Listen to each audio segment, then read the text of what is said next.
Happy Friday! Welcome to the Scoop World Order. I hope you guys are having a great start to your weekend. Great start to this week. I mean, Michigan, another screw up. Ohio State's camp is dominant. Get into who is starring. There's some big time guys that are blowing up. We're going to go through all that. As always, we appreciate you guys. If you guys enjoy this content, please leave us a like, click subscribe. Also, click that little alert bell. Excuse me. This is going to be one of the best shows we've ever had. We have a superstar joining us tonight, so you guys, it's a little bit of a surprise, but it's gonna be awesome. With that being said, if you guys enjoy this content, I know you guys like to leave us a like, click subscribe, also click that little alert bell. Subscribe to us on Apple Podcasts. That is huge for us in Spotify. We're recording those like crazy. We've broke every record month over month for the last 3 months, so we're trying to push it into the football season. So all thanks to you guys. Again, we appreciate you. There's nothing you have to do other than just click subscribe. Leave us a 5-star review. This is a huge show because you guys make one, so thank you so much. Again, this is going to be a monster tonight. Can't wait. And this is also a Scoop Ultra night. So if you are a Scoop Ultra member, one of our premium members, a concierge member of the BuckeyeScoop.com YouTube channel, fire away with your questions. So we'll have Super Chats going tonight and also Scoop Ultra questions. I'll be digging through those. If I miss any of those, please throw a couple of asterisks in front of your questions if you're a Scoop Ultra member. So I can find those a little bit easier because we are one moderator short tonight. We are one run short tonight because this is the debut of Devin, who is one of the Scoop legends, one of the greatest people I've ever met. A guy, it's a blessing when you are a part of BuckeyeScoop.com. I'm a proud owner of BuckeyeScoop.com, and I've met some of the greatest people in the world. I've met Devin, and he is joining the fray tonight. It is wild. Nevada is traveling a little bit, so I was like, who can I get? I was like, well, let me reach out to Devin. I've been wanting to get Devin on here. Devin is as hardcore and as intelligent of an Ohio State fan as I could ever ask for. Loyal, smart, just a great human being. Devin, what is up, my brother? Dude, chilling. What's up, Scoop family? This is exciting, man. You know, I spent a long time in the chat, and I'm not gonna lie, I'm pumped, dude. Pumped to talk to you about some Ohio State football tonight, about some, I don't know what word to use. Let's go with ignorant Michigan stuff over and over again. So, dude, I'm pumped, man. Welcome everybody in the chat. And Kirk, I appreciate the opportunity, and thanks for having me on, my dude. You're going to kill it. I can't wait. So, Devin, I'm going to start with you. I'm going to throw it to you like I normally throw to Nevada. Nevadabuck is my best friend in the entire world. You're in my top 10, and I appreciate you. Love you to death, my dude. So, Michigan, despite Jim Harbaugh being suspended for a year, 4-year show cause for Cheeseburger Gate, and then they've got this avalanche, this nuclear holocaust that's coming their way because of the Spygate, elected to make him the honorary captain for week 1. What are your thoughts on that? Is that tone deaf? To me, I think it's like throwing a double middle finger to the NCAA, but I'd love your thoughts on that. Start that off. Well, man, I'd like to tell you I'm surprised, but I'm just not. It kind of goes with the flow of what they're doing. You know what I mean? And like you said, it's definitely throwing the double middle finger up to NCAA, belittling everything that they have done. It just fits their narrative so well. And on an Ohio State fan side, it's I don't know, man. I can't understand it for the life of me. I wonder, are they even allowed to do this? With what the NCAA has done. And then here's the next question. It's almost like they're, like they said, if you guys suspend Jim Harbaugh, we're going to court. I'm wondering if he's actually going to show up and do this thing, or if this is one of those things that they're just putting it out there, wanting to seem like the big bad dudes again. And then when it comes time to do it, are they actually going to do this? I think that for me, the stupidity and the tone deaf nature of this entire program, starting with the president down to the athletic director, is breathtaking. Because to me, again, Jim Harbaugh, Michigan guy, played quarterback for Bo Schembechler, came back, tried to resurrect the program. he cheated. And again, like this is just based off of the hamburger gate where he, the recruiting director who was let go, who revealed yesterday, said that, yes, it was him. Yes, Jim Harbaugh told me to go up to the line and then go over the line, aka break the rules, aka break compliance, aka break NCAA rules, which is exactly what they did in recruiting. Like, I think it is exceptionally tone deaf. If I was a board of trustees, remember, if I was a president of the board of trustees, I'd be like, he can't be anywhere near the program. He pillaged the program. He took every substantial member of the program. He took the defensive coordinator, the strength coach, just basically gutted the program. The OC was kind of like, again, there's been a million memes of Bane when the plane was cut in half and he leaves the one guy behind. He says, brother, we expect somebody to be in the wreckage. Like, that's Sharon Moore. Sharon Moore got a $20 million deal to be the head coach at Michigan, which is a deal that, frankly, when you've got his resume, a guy with his resume in a normal circumstance would never be anywhere near being the head coach at Michigan. Again, Michigan is one of the top 10 schools in the country, one of the top 10 jobs in the country. Again, people are going, this is me, diehard Ohio State guy, tree in the grove, 4-year starter, first team All-American, captain. But Michigan's a top 10 job. They've got a lot of money. It's a good location, good program, great degree, all the rest. And again, that's not me. That's not me being Mr. Michigan honk or Michigan Franks. Again, as you guys know, I don't like Michigan people. I ban them. I get rid of them. I throw them out like the old trash that they are.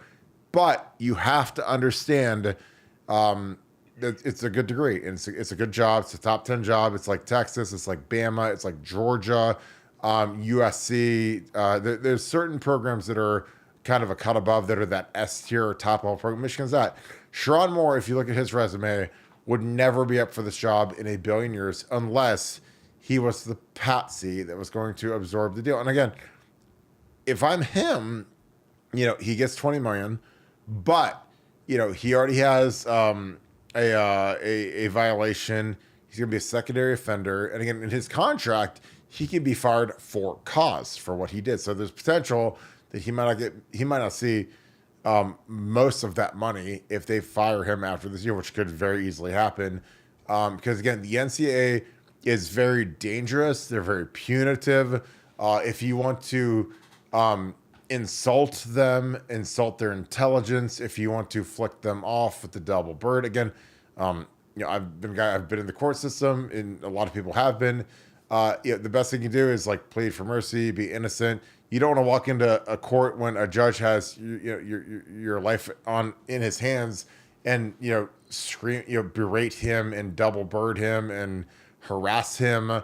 You want to be remorseful and apologetic and please God have mercy on my soul. You don't want to walk in, but Michigan's been the exact opposite. They've been, oh yeah, F you. You've been, you guys don't know what you're talking about. We didn't do anything wrong. Jim Harbaugh gets up at the Chargers camp and he says, I was taught to never lie, never cheat, never steal. And I'm like, well, your recruiting director literally said that, hey, you said go up to the line, pass the line, go through the line, pass the line. You went to a restaurant. You're supposed to be at 6:30 in the morning for breakfast. Showed up at 7. He's half hours late for this recruit. He ordered a bacon cheeseburger and a glass of milk at 7 a.m. It's reflected on a receipt. And the recruit and his father was perplexed because nobody really eats a bacon cheeseburger and a glass of milk ever, let alone at 7 a.m. But that's the arrogance that we're dealing with, the stupidity that we're dealing with. So, Devin, I mean, again, I think they're going to get smashed. I think that me and Nevada have a lot of heavy money on them getting smashed. But what are your thoughts? Again, I know that you are as Ohio State as they can get. You're a virtuous person. You've been around the block. You've got a lot of wisdom. What do you think is going to happen to these guys? And we will start getting into some of these Scoop Ultra member shots. Well, I think it goes back to like when this sign stealing allegations first came out, right? Everybody, nothing's going to happen. Nothing's going to happen. The Big Ten's not going to do anything. And then they had this, Michigan had this narrative of, well, if they try to do anything to our coach, we're going to court. right? So that's what they said was going to happen. Well, what happened, right? He got suspended. They accepted it. Didn't go to court. Didn't do anything. And then we get this recruiting violations, the cheeseburger gate, right? Which everybody Mm-hmm. calls it. Nothing's going to happen. Nothing's going to happen. And then what did the team get? Like probation, recruiting restrictions, all that stuff. Mm-hmm. That's a pretty big deal. I'll Oh, tell you yeah. what, it's not nothing like they said, right? And then on top of that, then you move on to Jim Harbaugh, and you got the 4 year show cause, and the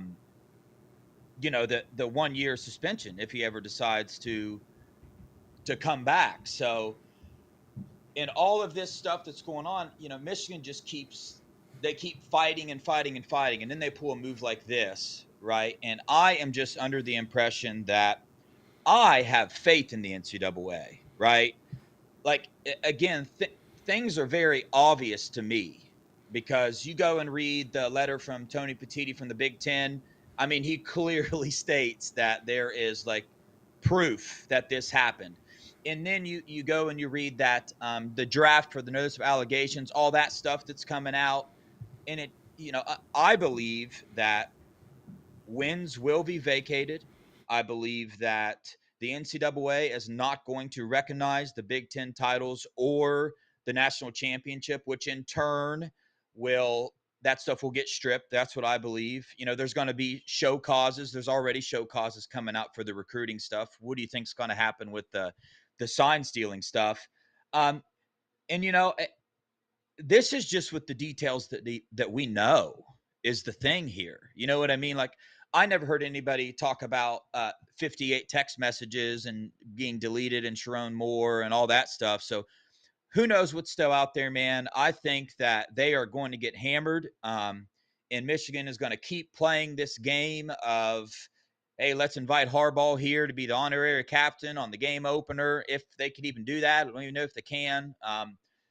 And they're just going to keep pressing their nose up, flipping the double bird to the NCAA. And I'm telling you right now, I do not believe it's going to end well for them if they keep doing this.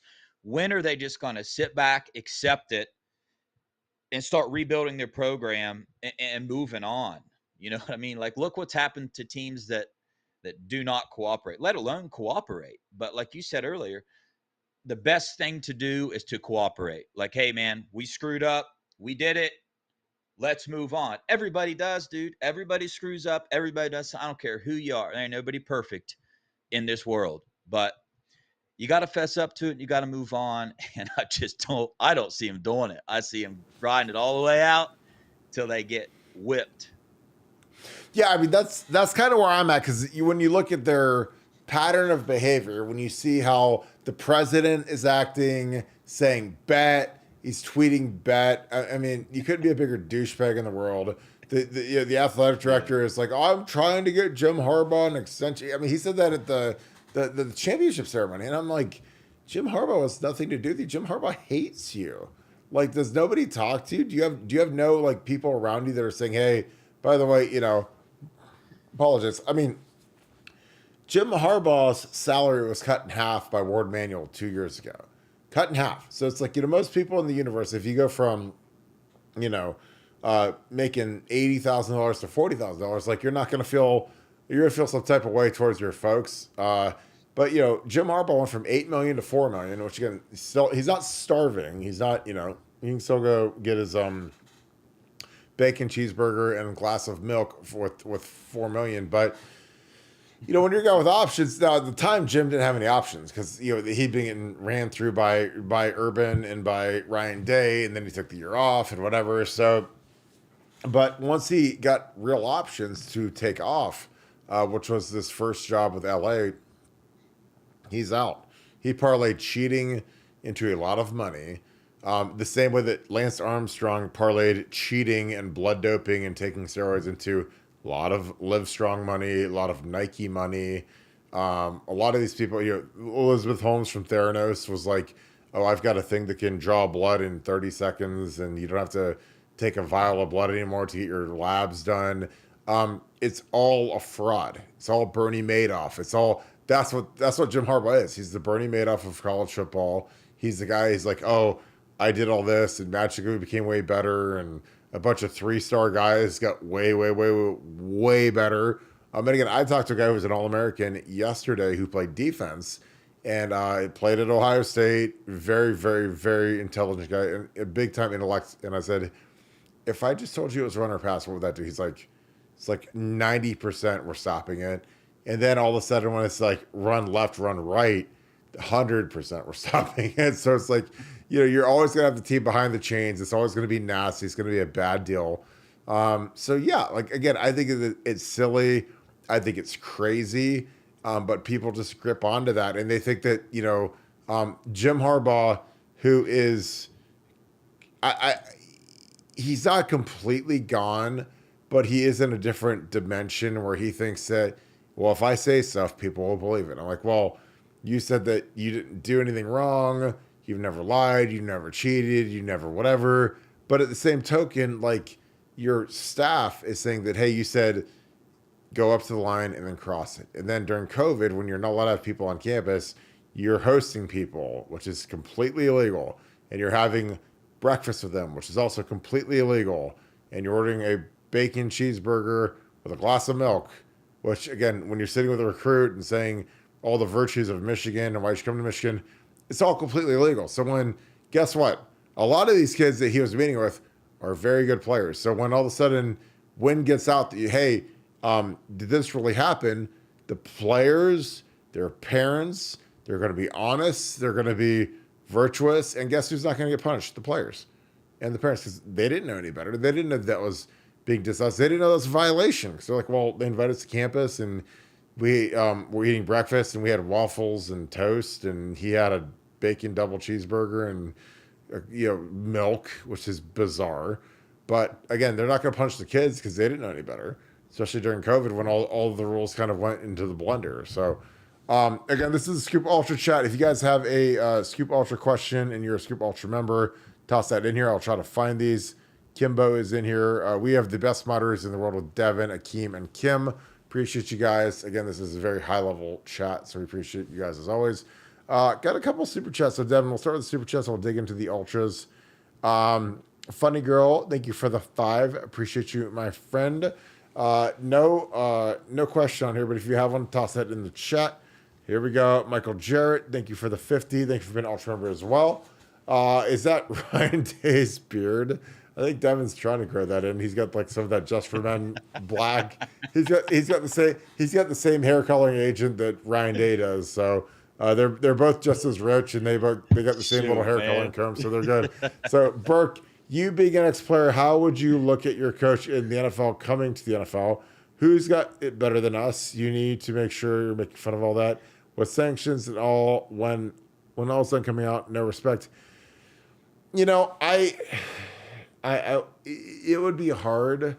Again, I think that it's fun when you're getting over on people and you're cheating and you're beating Ohio State and winning the Big Ten title and winning the national title. It's probably like, hey, this is great, but at some point, like the chickens are going to come home to roost. Again, it's like if you're a part of, you know what Michigan football is like to me, Devin. Honestly, it's like, have you ever seen the movie Blow? Yeah. Johnny Depp, and it's got Cruz. What's her name? I'm not good with names. Cruz. I can picture her. No, she's stunning, but she was married to Tom Cruise or dating Tom Cruise for a second. But like, if you watch the middle of that movie, you're like, man, like drug dealing is the greatest job of all time. You're just like, man, these guys are. They're selling weed and they're selling coke and they've got giant stacks of hundreds and they can't find bedrooms big enough for it and closets and they're stacking it up and there's so much money going around. Then you get to like the end of the movie and he's like in jail for 30 years in a like 8x10 cell with a metal toilet and a metal sink and his daughter doesn't come to see him. George Young. And it's like, so you're just like, yeah. That's what Michigan is. Like Michigan is like Blow. It's like, the middle of the movie where they beat Ohio State, they win the national championship. Like, wow, this is great. We won the Natty and we got rings and money everywhere. This is great. And all getting drafted. Jim Harbaugh's going to the Chargers. Then you get to the end of the movie where all of a sudden it's like, man, that really isn't that great. It's like George Young is like destitute, penniless, poverty, and he's locked in a cell and he's getting led around by some guard and he's in his county blues. And I'm like, that's what Michigan football is. It's like, in the middle of the movie when they're winning it all, it's great. But then you have to go pay the tab at the end when you're cheating. And it's really not that great. So like Michigan football is like Blow, the movie. And again, one of the best movies I've ever seen. Johnny Depp is fantastic as George Young.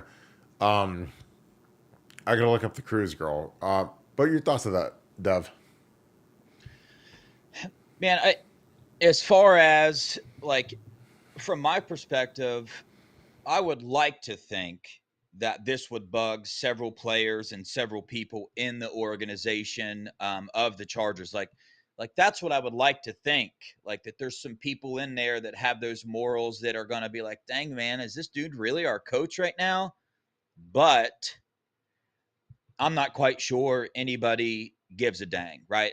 I think people are going to be more concerned with, is he going to win games there or is he not? You know what I mean? Now I'm sure you're going to have your random few players that think what they think, but with the amount of money involved in the NFL and people are getting paid, I doubt anybody says anything to them as far as player to coach. But along the NFL lines, Kirk, you think I'm sure you've been asked this. I'm not sure if you talked about it yesterday or not, but you think the NFL is going to do anything to him?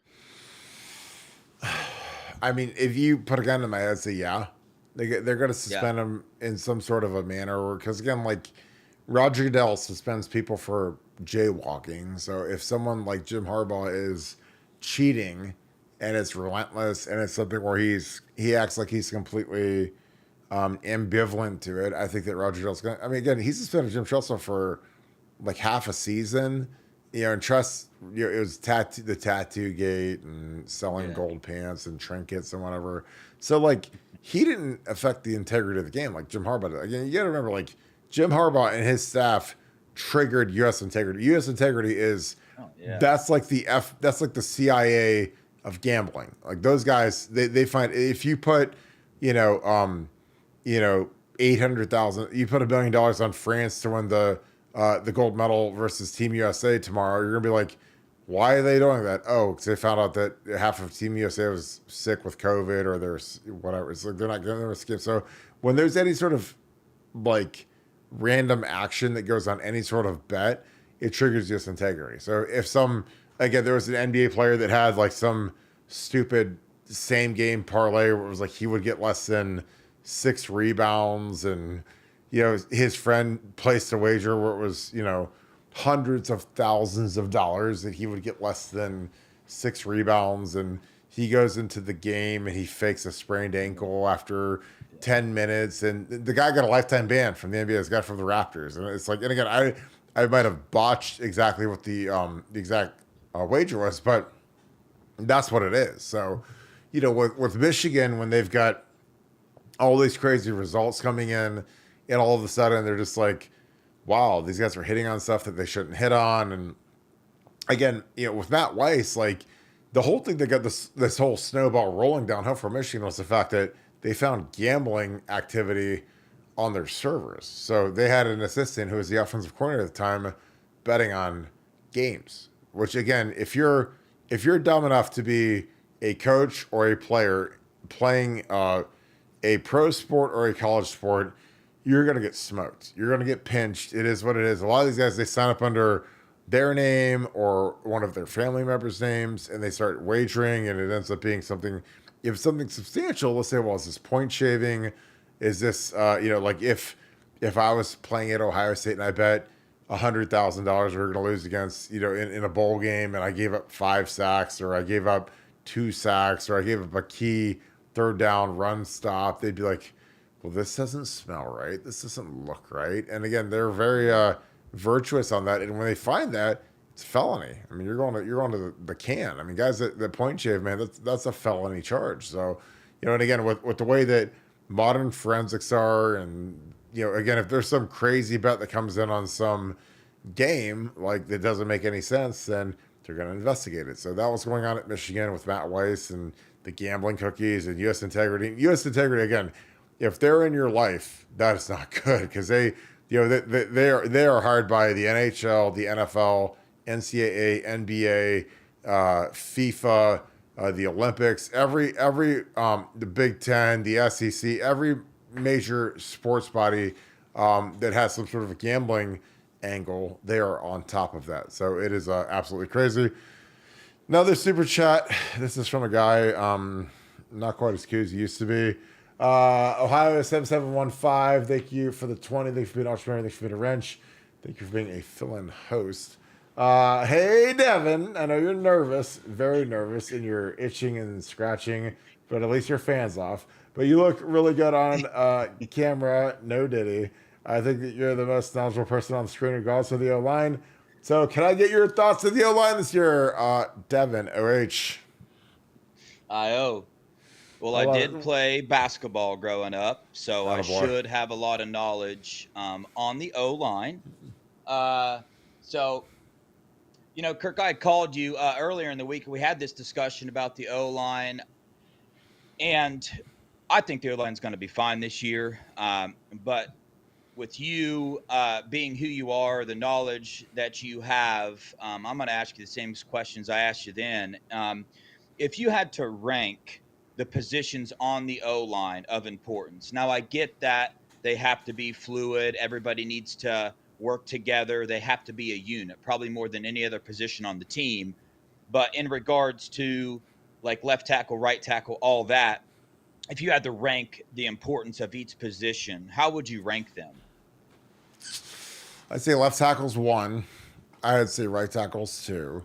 I'd say center is 3, and I'd say either guard is 4 or 5. So that's where I'm at with that. I think that when you look at everything that's going on across the offensive line, I think that you need your tackles to be able to pass block. So thankfully, we have very good pass blocking tackles, left tackle, right tackle. They do fantastic work, and it's something where I think that there's if you have 2 returning tackles like Josh Fryer and Josh Simmons, makes your life pretty easy. You can always patch in a guard. Obviously, the right guard is probably going to be Carson Hinsman. Tigra is fighting for that spot as well, along with Luke Montgomery. I think Luke is going to end up being kind of a swing interior guy, left guard, center, right guard. Donnie's obviously locked in at left guard. He's a first-team All-American candidate, preseason All-American. Left tackle, Josh Simmons. Center is, McLaughlin, who's going to be very good from Bama. And I think Chip Kelly's scheme is going to be a huge help just because, I think scheme is very advantageous. I think scheme, here's 2 things that'll save an offensive line, make an offensive line look a lot better. The scheme and the mobility of the quarterback. So our scheme is going to be a humongous upgrade. Yeah. And I also think that our ability for Will Howard to run, again, I take it with a grain of salt when they say that he ran 22-1, because that's how fast Paris Campbell ran in the NFL. I was Googling, I was like, how fast is a 22 mile an hour sprint? Now, again, this is much different because, when you're talking about the NFL, that's a live game. It's not a straight line in the summer where, you're out running in a straight line. There's nobody chasing you. You're not changing direction. But there was a time last year where Paris Campbell, and I think it might have been week 14 or 15, I was looking up the top times. He hit 22-19. And, when Chip Kelly says that Will Howard ran 22-1, again, I think Will Howard is a great player. I'm very happy he's here. But do I think that he's anywhere near as fast as Paris Campbell, who's one of probably the 10 fastest players in school history? I don't think so. But again, and I know that, and I cannot express how much I love Mickey Marotti, but Mickey's has some crazy times sometimes when he posts the times that some of these kids hit. And again, if you want to go Google the Iron Gator 40-yard dashboard, and you'll see they have 10 guys that were under a 4.4. They had a bunch of guys in 4.3, 4.2. And again, when those guys go to the combine, they don't usually run that fast. So again, I take it all with a grain of salt. but I think Will Howard will be boogieing and he'll be very good. So yeah, really excited to see what he can do. But yeah, Yeah. like the O line again, with the way modern football is, in previous iterations of football in the 90s, a lot of times the best pass rusher on the opposing team would line up at right defensive end over the left tackle. Again, you have to like kind of flip it. So if you're a left tackle, you're going to the right defensive end. So that's where you see Simeon Rice and some of these guys are really good pass rushers. But now in modern football, like the right tackle still gets guys like Khalil Mack and Nick Bosa. And so, it's not as much of a, well, all of the good guys go against the left tackle, all the bad guys go against the right tackle. Now it's pretty blended. And the way that they throw the Yeah. ball, both tackles have to be able to pass block. Period. Yeah. Point blank. It encourages me to hear all the reports about Josh Fryer coming out and how he changed his body. So when you sent, so the only question up in the air is who's our right guard. Well, keep in mind that he is sandwiched in between, the starting center from Alabama and Josh Fryer. So I think that kind of alleviates that a little bit. If they do put somebody in there that maybe isn't all the way up to par like they're, hoping they are, at least they're in between two really good players, and I think that's going to help us a lot as well. Totally great. Another super chat. Beach Buck, thanks for the 20. FYI, seems help with the podcast. Seems your ratings keep tanking due to a lot of reviews about the pressers loaded each day. Looks like the downloads of over 100 hours of old pressers. Hard to sift through and find new content. Our newest content is always at the very top of the stack. We broke every record last month in terms of impressions, ratings. Every possible metric was at an all-time high last month. So I appreciate that, and we'll keep doing what we do. But our newest stuff is always at the top of the feed, so I appreciate that. Alfie Quinn, thank you for the 99 cent, I think that's a pound sign, face without mouth. I don't know what that means. I think that might be an emoji. Yeah. That's thanks for the 99 pounds. So when Devin goes to Great Britain, he can use that. SC Buckeye, thank you for the 5. Appreciate you, my friend. Here we go. Thoughts on Hairball being an honorary captain for the first game? Delusion much scum. Devin OH. I-O. Devin, I'm gonna let you take that. I'm gonna let you talk for about 90 seconds. So go ahead and go and spit your facts on Jim Harbaugh being the honorary captain at Michigan.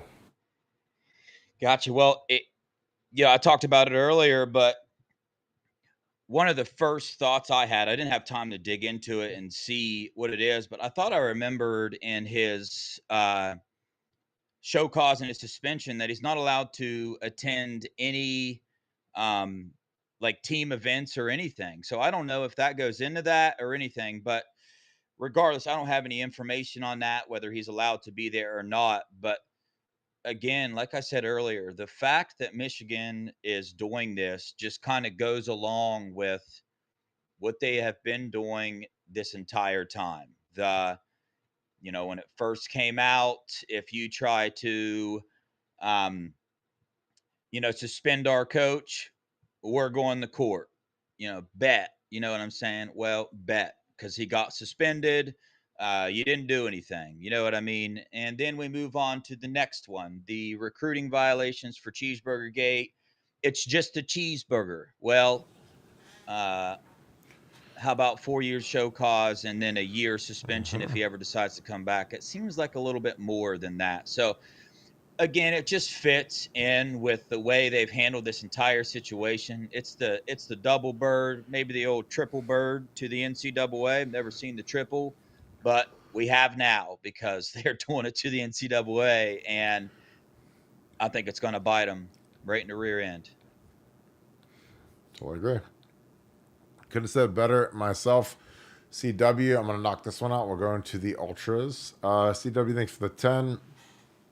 And guys, what's your thoughts on Vegas in the gambling industry possibly taking action for how the cheating affected their bottom line? Devin OH. I-O. Again, this is why we talk about U.S. integrity, which again, they just were acquired and they have a new name. But those guys are going to dig into stuff because again, when Vegas loses money, if it's something that is nefarious, they're going to dig into it and they're going to get their pound of flesh. So, Vegas, God bless Vegas. I love Vegas. I was married in Vegas. Vegas is my favorite city in the world. They dug into this before anybody. So, again, they triggered a lot of the stuff. And they, again, when U.S. integrity gets involved, it ain't good. If there's some No. crazy betting, some crazy action on a fight, the red flags come flying up. Like if all of a sudden, the Cleveland Browns are playing the Steelers and someone dumps a ton of money on the Browns like the night before the game, something's up. They'll know something's up. They'll know that there's some sort of advantage. Again, they're used to regular action, both sides, so they have a point spread, whatever. But if a bunch of money comes in on one side, and again, a lot of it, if it's on some smaller game, if it's some Ohio State Michigan game, and a bunch of money comes dumping in on Michigan at the last minute when they know that they've got all the signals, like things change. So again, it was something that triggered everything, triggered the investigation, and it alerted the NCAA, alerted the FBI.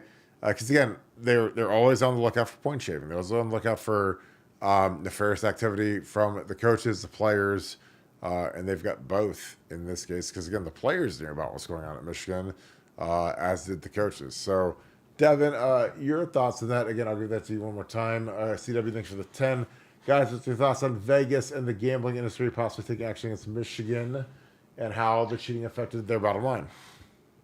Well, you in Nevada brought this up on a couple shows previous about how these gambling allegations could potentially be coming out in the future, and it honestly wouldn't surprise me if it ends up being worse. You know what I mean? Because when you got money involved, um, it always just ups everything, and this just goes to show you how much this scandal actually affected like life in general. So it affected on-field play, it affected people's money through gambling, it affected other coaches that potentially got fired because they kept losing to a cheating team. It affected some players, CJ Stroud maybe not winning a Heisman, so I'm curious to see the people that come out of the woodwork after all this is cleared up and brought out, of how much this actually has like trickled down and affected a lot of people. Let's get into some Ultra chats. Dave Mathis, thank you for being an Ultra member. Kirk, did you watch any Olympic sports this year? Did you catch the wild men's basketball game yesterday? And are you grilling out for the gold medal game tomorrow on my treadmill, getting it in? Devin, OH. I I have not watched any of it. I will probably watch the gold medal game just because I love basketball. And I will, when I was 92, man, my dad bought me a Dream Team Jordan jersey. He had a Dream Team Bird jersey. So that was amazing. I don't want to say I'm not going to forgive my dad because we missed the gold medal game, but he acted like he didn't know what was going on. And we went to some stupid Father the Bride movie or something stupid. And we came home and it was like, the game's over. And I'm like, we had the jerseys and stuff, so whatever. But I'll watch tomorrow for sure. I think obviously it was United States Cruz versus Wemby, but Wemby's the future. I mean, Wemby's nasty. He's 7'5" or whatever, and he's playing wing, and he's substantial. But I love basketball. I'm like Devin. Like basketball is my first love. It's like most people, like basketball is your first love more than football because like you can play basketball anywhere. Like I've got a very nice basketball regulation hoop in my front driveway that my kids and we shoot hoops on, and my Kim we shoot. Again, when I bought a nice house, I wanted to build a really nice basketball court so we can hoop and whatever. So because you can't really play football after you retire, I can't go and play offensive tackle somewhere, but you can play basketball until the day you die. You can go to the YMCA or the rec center and go run a game if you want to. But Devin, have you watched any of the Olympic sports this year? And did you catch the Wild men's basketball game yesterday? Shout out Nikola Jokic. He's the GOAT, probably the best center that's ever lived. And are you grilling out for the gold medal game tomorrow? What are your thoughts? So have I caught any of the sports? The most exciting one I caught, I turn it on every once in a while, is I believe it was the men's 400, and U.S. took home the gold. might have been the 200. I think it was the 400 though. It was a pretty dramatic ending. It got me pretty pumped up in the moment. But nah, I didn't. I watched actually the women's water polo team lose to, I think, Australia. So just randomly, if it's on, I'll watch it. But no, a little busy with work and everything else. So that's all I've caught. Totally agree. Karis and Beth Washington, love you both. Thank you guys for being part of the Scoop family and being so excellent. Do you think that this thumbing of the nose of the NCAA will prompt the notice of allegations to come out before the first game? Well, I don't think that any of Michigan's stupidity will make it quicker, but I don't think that it's an accident that Michigan leaked the draft allegation to Pete Thamel and ESPN because they're trying to get out in front of it. So I don't know if it's going to speed anything up because I think that the NCAA wants to take their time and they want to move correctly. They're not trying to move quick; they're trying to move correctly. So there's a big difference. So I think that they're going to take their time, make sure they got their ducks in a row. Again, this is like, if you guys have seen like American Gangster or any of these or any movie that has some sort of a RICO predicate in it where they're just like, they want to get it for the biggest possible charge. They want to get everything ducks in a row. When they drop the hammer, they want it to be infallible, where they look at it like, oh yeah, they did this and this and this, and we've got forensics and we've got film and we've got testimony and we've got, so it's not like they're just gonna say, hey, we know that they did this and here it is, but we have to go find the evidence. Like, they're going to have everything stacked up when they release the findings, which I think is going to be, in the next few months. And when they drop the hammer, it'll be, pretty substantial. But Devin, what are your thoughts? Do you think that the thumbing of the nose by Michigan will prompt the NCAA to drop their notice of allegations before the first game? What are your thoughts? And thank you again, Karis and Beth. I saw that storyline out there that, once Netflix announced Connor Stallions was doing that, whatever he's doing, that the NCAA is the one that released that notice of draft, notice of allegations. I'm not buying that. I don't think that the NCAA cares whatsoever about what Michigan is doing now or, what it is. I think Michigan is kind of playing them, making it look like the NCAA cares and makes it look like they're trying to run around and release these things and leak all these things. But nah, man, I think that it is what it is. The NCAA is going to take their time. They're going to make sure that when they bring this stuff out, that there's no fighting it. It's going to be over. Totally agree. Buck Nasty, thanks for being an Ultra member. 7715, just check for his current job to be a full-time podcaster. We tried hard, but when we showed up to the contract negotiation, again, that massive shirt is not the Buckeye Scoop shirt. That is his contract negotiation shirt. And he said, I don't even want to talk. He just said, read my shirt. And if you're not about that life, then we're not going to talk. So, Devin, I love you. But Devin is like, y'all can't afford me. I'll fill in for one night. But after that, I'm never talking to y'all again. But I love him to death. But Devin's crushing it. I told him he would. And Devin was all... He was peeing his pants, all nervous all day. And I was like, dude, don't be straight. Like, you got the Scoop family. They're good people. They're excited to see you. It'll be excellent. So, Larry Daniels, thanks for being Scoop Ultra member. And congrats on 8 months of membership, which is probably, you might have been our first member because we started this in like October. So you're getting pretty close to it.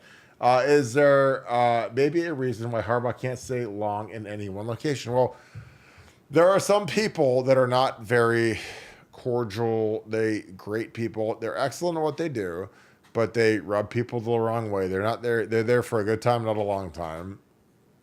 That's Jim Harbaugh. I mean, there's a lot of football coaches, Bill Parcells, very, very good at what they do, can turn programs around, excellent teachers, but they're never going to win Miss Congeniality. They're never going to win any sort of trophy for being cordial to the athletic director or the regents or the presidents. Again, like, there's a lot of facets to being a great college football coach. Like, there's a lot of stroking that has to get done when you are a college football coach. Like, it's not just, I got to go win games and coach my players and make sure we get a first down. It's like, no, I got to go talk to the head of the board of trustees. I got to talk to the president. I got to talk to the athletic director, and I got to talk to the big donors. I got to talk to the regions. I got to talk to the board of directors. So it's like, eventually, for a lot of these guys, that gets old. So if you're not the most cordial, friendly guy in the world, it's not a great gig. But in Jim Harbaugh, you have to remember again. I am not a Jim Harbaugh fan at all, and I hate Michigan. I hate the Wolverines. I'm not like some of these Ohio State quote unquote fake fans that like love Michigan people and support Michigan people and support their podcasts. I was like, I hate Michigan. I think they're scumbags. We had to sit here for the last year and hear these guys talk about how great they were when they were cheating. So again, like, a lot of the people that are these fake closet fake Ohio State fans who hate themselves and hate their lives that love these Michigan podcasts. The problem with it is it's like rooting for Bernie Madoff. It's like rooting for Lance Armstrong. It's a disease when you're rooting for these Michigan people. Because again, they knew they were cheating. They were proud they were cheating. They celebrated the national championship. They rubbed it in our faces. And again, like, look, if I was, disheveled, and if I was Lance Armstrong cheating in the Tour de France, or Bernie Madoff, and I was cooking the books and making all these phony Ponzi scheme dollars and saying and then I had someone championing how great I was. Which again, there are some Ohio State people that do that. They're like, oh, I hate myself so much that I'm going to root for Michigan. I love Michigan. I'm a Michigan apologist. I'm like, look, they cheated, and they apologize for it, and they love it. And again, I'm just built different. I beat Michigan 6 times. I have 6 pairs of gold pants. I beat them 4 times as a starter. I cannot stand Michigan, but I really cannot stand the arrogance and the stupidity that they have, where they're just like, well, we won the national title. We got the T-shirt. We got the little hat. We saw the confetti flying there. And I'm like, well, yeah, it's all going to be like poof, like disappear. So again, Jim Harbaugh is a very, very broken human being. He's soulless. But I will say the one thing that I respect about Jim Harbaugh is he just doesn't give up the gig ever, no matter what. I mean, he's like one of these people that gets convicted of murder, and there's a bloody glove, and they find the body, and there's DNA all over it, and they've got the gun and the car that's lit on fire, and well, that wasn't me. That couldn't have been me. I must have been framed. Whatever. And your DNA's all over it, and we've got you on camera, and we got you lighting the body on fire. Like, it's like, well, I didn't do it. And then there's some people that are so dumb. Like, oh, well, couldn't have been them. Like, oh, we got to go support the podcast because that would be the best thing we could do, support his podcast because he says you didn't do it. And I'm like, that's not reality, though. That's what Jim Harbaugh is. And I'm like, and then Michigan, like, again, if I was the board of regents, if I was the president of, or if I was the chairman of the board at Michigan, and they said they were going to honor Jim Harbaugh, like, I would be like, are you guys insane? Like, we're under active investigation. There's a chance we're going to get a bunch of wins vacated because of this guy. Could get the championship vacated. You have the NCAA. Because again, if you vacate all the wins, like, what's the playoff committee going to do? They going to honor that championship when they're 0-12 going into the Big Ten title game? They're not going to honor that. Are you crazy? Again, like when Jim Tressel got whacked, they didn't bring him back for 10 years. I mean, he didn't come back till the he didn't come back for multiple seasons because of the O2 championship, but they never really formally honored him the way that they should have because of a fictitious charge. But what Jim Harbaugh's done with like Jim Tressel like jaywalked, and Jim Harbaugh like shot up an orphanage. So they're like way different charges. So, but Michigan fans are like, well, he shot up an orphanage, but those orphans shouldn't have gotten away with his bullets. Like, that's the problem, is they shouldn't have gotten away with his bullets. So, all right, Devin, let's go. Is there maybe a reason why Jim Harbaugh can't stay long enough in one location? What are your thoughts? Well, thankfully, there's people out there that don't like to go to the line, the rule line or the legal line, and cross it if you have to. So I wonder how many times in his previous places where he went to that line, wanted to cross it, and there's other people in the organization that they're just not, they're not about that life. So, I mean, running, man, if you're running and you get an opportunity to go make $100 million, is what you're going to do, especially if you're living that line like that. But I figured out why Michigan is bringing him back. It's probably because he's going to sign his extension, man. That's what I think he's going to do. He's I going to come know. back. That's all. He's going to That's what sign they all his said, man. extension. Devin, you do really well, man. It's like if you, I don't know, you're your own boss, but fictitiously imagine like if you were working for somebody and they said, Devin, like, I hate you. We're gonna make you take a 50% pay cut, even though you bring in all this money and we think that you're good. You have to take a 50% pay cut. Would your relationship ever be the same? Ever? No. No. You'd be like, I don't work for those guys ever again. 79 Steely Matt, I clowned all those bumps from last week. What, Steely, at this point, you got to do it for the rest of your life. I mean, because you've got scoreboard. You've got. I mean, they put the banana clip in your machine gun for these people because they're so dumb. So Steely, I appreciate you, brother. I appreciate you, Sean. Gio did it. All you guys care. I'm looking for more. Any more Ultra memberships? Kimbo, appreciate your girl. Hold it down. We're down a wrench. Tora's in here. We got Tora and Kim holding down the wrenches. So I appreciate What up, you guys. Tora? Tora's in here. I know he was. I can't see the chat to shout anybody out. I can't see it. Oh, you got to get multiple screens, dog. We get you upgraded. Yeah. It's funny because I'm scrolling through the chat right now to look for any Ultra questions, and it's like there's like 60 straight lines of Penelope Cruz, which is great because there was like Penelope Cruz. I was like, well, I'll never forget that name again because she was a smoke back then. Sean Schrock, what is up, brother? Thank you for being an Ultra member. How many games does Moore get suspended this year as it possibly gets fired for the end of the year? I think he gets suspended for half the season. And I think he absolutely can get fired. Again, if they say, Kirk, we're going to pay you $1 billion and you get to go run the University of Michigan, I'm firing everybody in that building. I'm firing, because you can get out. Here's the thing about Sherrone Moore. He signed a contract for over $20 million. He has there's a clause that Jim Harbaugh would not sign that said if there was some sort of a violation, you could get fired for cause, and for cause means you get none of your money.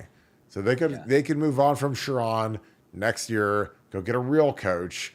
I would fire his whole staff and start from scratch. But I think Sherrone was like, well, and again, the thing that drives me crazy is how is Ward Manuel still employed? Because that's the one that is like the mind blower for me. Is like, well, this guy hired Jim Harbaugh. Or he's been with Jim Harbaugh. He's been rolling along, and I want to extend Jim Harbaugh and bet and all this other stuff. And I'm like, and they've got the Juwan Howard thing was a disaster. Juwan Howard tried to fight their strength coach. Then this Jim Harbaugh, Sherrone Moore, sign stealing, multiple offender, 5 level 1 violations in football. And then the hockey allegations are the most gruesome and grotesque and heinous, and those aren't even coming to light. So I don't want to get into that, but like the hockey stuff, I mean, again, if I was the president, I'd say, what is going on in our athletic department? Why is this guy so important? Why are we still paying this guy? Like, we can't find anybody better. Like, can we not find Charles Manson to run our athletic department? Because maybe he'll have a little bit more foresight, a little bit more intelligence than Jabba the Hutt, Sherrone Moore. But that's just me. Yeah, but didn't he win like athletic director of the year? Something? Yeah, but you have to understand who votes on that. It's the local, the media. Yeah. It's like an automatic award. Oh, if you're the dumbest, yeah, and again, he won the national title. It's like, but it's the people that are like a part of that they're the dumbest human beings on earth. Obtuse. And on the CFP committee.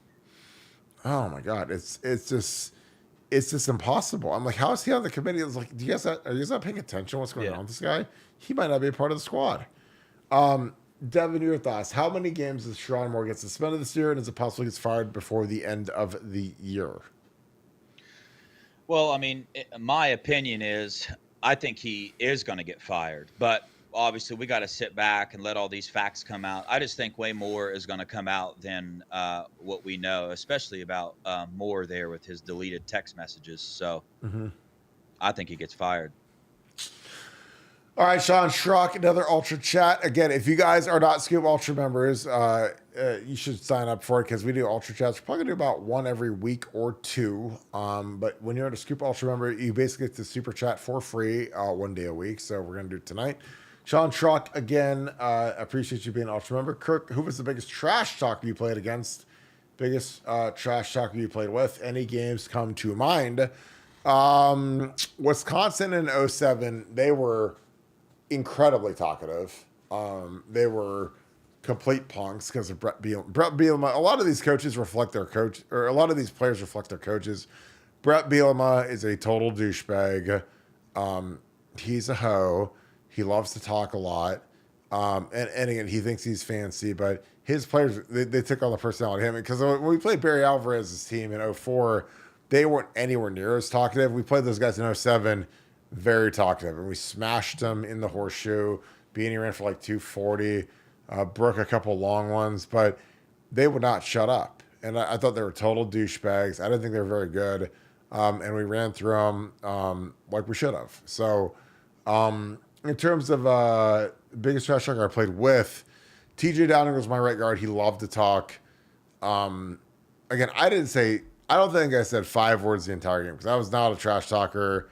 I was always focused on saving my energy, let's do my thing. Because, like, the best thing you can do, like, when someone's talking trash about you, or they're saying vile things about you, or they're lying about you, or they're just stupid and they're bent and they're supporting lesser, whatever versions or podcasts of you, like, just ignore them.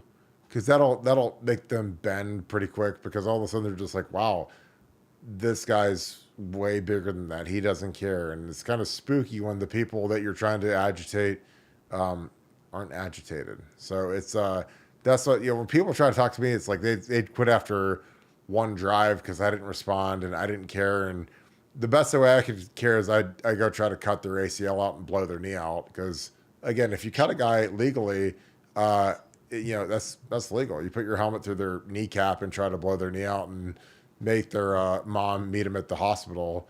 That's the best thing you can do. That's way better. That's way better than talking trash and saying stupid things like, I'm just going to try to end you and put you in the hospital and you can go work and you can go collect welfare the rest of your life. So that was my mentality. And again, that might be a little crazy, but hey, it's legal to cut guys in college football. So if guys are going to talk trash, man, I'm put my helmet right through your kneecap and see if I can make it explode like a big zit. So, but that's and any games come on. LSU was talking about again. We lost that one, which sucks. We beat the Christ out of Wisconsin was talkative. Penn State didn't really talk too much. What's funny is, like, as much as I hate Michigan was never very talkative. Because again, like, we just were so focused on winning, and I think that we both had the same sort of anxiety where it was just like, we don't want to, screw the game up. So, like, I mean, again, I started in 4 Michigan games. I played 70 snaps in all 4 Michigan games. Graded out as the champion, never gave up a sack, never had a penalty. And I don't know if any of the guys I went against ever said a word to me, ever.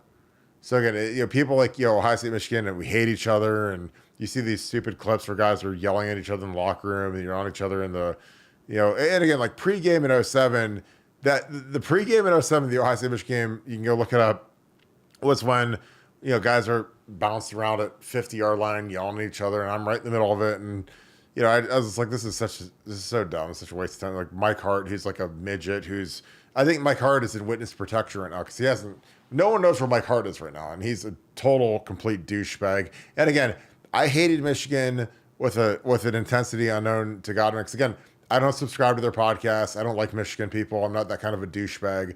But I hated Mike Hart. But I played with Chad Henne and Jake Long in Miami. Solid dudes, really solid dudes. They could have been Buckeyes and people would have loved them. But, we went up there and they bounced around. They're talking and doing their thing. And we go to the locker room. There's no incident. We got there. We smash them. No talking in the game. Not from my recollection. I know that maybe defensively, maybe their offensive guys talked, but I don't remember any of their defensive guys being super talkative. But again, I played against Brandon Graham and Sean Crable and Lamar Woodley and like really good players, but they were not a talkative bunch. And again, I think that's more, I don't want to say it was respect because I'm not saying that like they didn't talk because they weren't respectful or they were like, oh my god, the Ohio State Michigan game is so respectful and it's clean and hard hitting. I don't think it's that. I just think that everybody has so much anxiety that they don't have enough energy to talk. But again, I could be crazy, but I lived it and I don't remember a single trash talk word from that Michigan crew. But Sean, that is an excellent question. I appreciate you. Devin, any thoughts of that before I get to the next one? Yeah, I got a question for you. What about any Sure. coaches on the sideline? Did any of those coaches ever talk trash to players on the field from the opposing Well, team? I mean, I know there's the famous Lane Kiffin and Darren Lee moment where Lane Kiffin said Yeah. something and Darren said some craziness to him, but those guys are both crazy. So, I mean, if you're a coach talking trash, you should probably be fired because you're not really part Yeah. of the game. Like when you're a coach, like you don't, you, you're important to winning the game, but you're not out there doing it. Yeah. It's like, and again, I'm not trying to denigrate, a head coach or whatever, but it's like, when I coached, I mean, again, and I was very active and I was picking signs and I was giving out intel and whatever, but like, it's way different than when you're actually out there manhandling somebody. Like when you actually, it's like, like Devin, like you're a big basketball player. It's like, if you're coaching a basketball team versus you're playing point guard and shooting threes and draining threes and it's a way different experience because like all of a sudden Oh yeah. when you're on fire and you score 28 and you get 10 rebounds and 8 assists and you're like, yeah, this is because of me, I was balling. That's way different than when you're like the second assistant and you're like, hey, do you need a towel or do you need a Gatorade or do you need powder Yeah. to put on your hands or whatever? Like it's way different. So coaches that talk to players are complete douchebags. They should all be fired. They should get sent, Yeah. like they should have the dragons from Game of Thrones, like Dracarys, and like blow fire on them. And they're standing there, and it's nothing but their skeletons are just standing there, and they're just disintegrate. But that's just my opinion. Larry Daniels, thank you for being an Ultra member, and thank you for another great super chat on this Ultra night. Why doesn't the president just clean house at the team up north? I don't know. God bless. Well, the president doesn't have that power, but the chairman of the board of trustees does have that power. They could get some action going and saying, hey, like this is embarrassing.